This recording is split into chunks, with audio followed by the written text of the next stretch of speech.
Il n'y a que 2 bisquines dans la baie du Mont-Saint-Michel, la Cancalaise et la Granvillaise. La Granvillaise représentative fortement de la ville de Granville, puisque pour être construite, elle a été soutenue par des financements de la ville de Granville, de la région, etc. etc.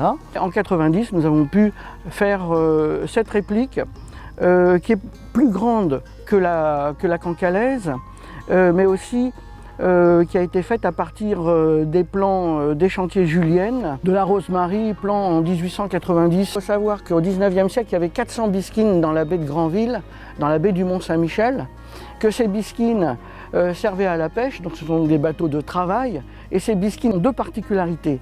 La première particularité, c'est d'être surtoilées. Effectivement, en configuration régade, on a plus de 350 mètres carrés de voile.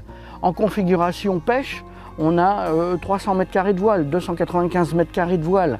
Elle servait particulièrement à draguer les huîtres au fond des mers. On n'avait pas de moteur, et pour draguer les huîtres au fond des mers, il fallait une très grosse puissance. Dans la baie du Mont-Saint-Michel, nous avons les plus grandes marées d'Europe. Le marnage est au maximum de 15 mètres. Ça veut dire que les plages s'étendent sur une dizaine de kilomètres.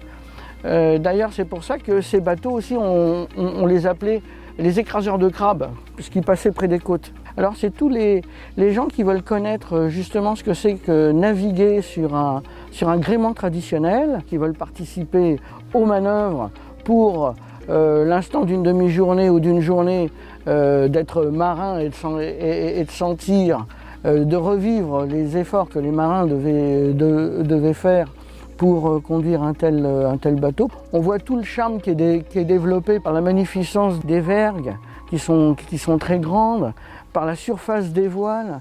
Lorsqu'on coupe le moteur et qu'on est au large, qu'on est sorti du port et qu'on a hissé toutes les voiles, il y a un silence fabuleux et on voit le bateau qui glisse sur l'eau et les gens adorent ça, les gens retrouvent justement la marine d'antan.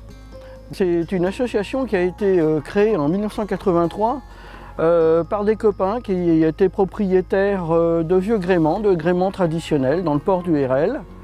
Et maintenant, cette association compte plus de 160 adhérents qui viennent faire des sorties en mer, mais non seulement cela, qui aident aussi à la maintenance du bateau pendant l'hivernage.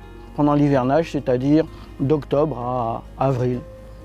Le but aussi est d'apporter un maximum de nouveaux adhérents pour pouvoir remplir le bateau pendant les sorties, bien sûr, puisque nous vivons de cela.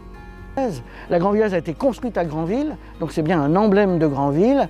Et ensuite, pourquoi cette attractivité? Parce que les gens aiment bien renouer avec la marine traditionnelle, veulent avoir une expérience des marins pêcheurs d'avant, lorsqu'il y avait des gréements à voile, comme on a sur la Granvillaise.